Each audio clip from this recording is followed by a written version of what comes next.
Hi everybody, this is a quick sample video to show you what we'll be doing in Google Draw. Now you have 7 elements, so the first thing you're going to want to do is grab a text box and create your text boxes for your different elements like I have them laid out here.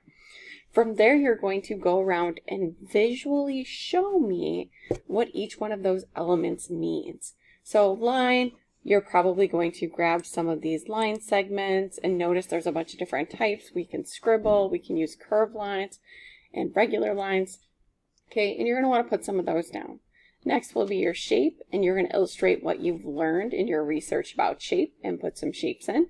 Next will be form, then texture, color, space, and value. And each one you should have used the tools over here to help you out. Now the one thing I will kind of give you a little quick tip is if you click on any of these shapes, give me one second, let me get my selection arrow. Okay, you're going to see this thing called format options, which I absolutely love. So over here, what you can do is look at your drop shadows, look at reflections, look at size and positioning, and play with these to give them the effects that you want. So I could easily drop a shadow on some of my objects to make them appear more full, like my forms. Okay, or, give myself a nice smooth texture with the reflection. So just, play around and good luck.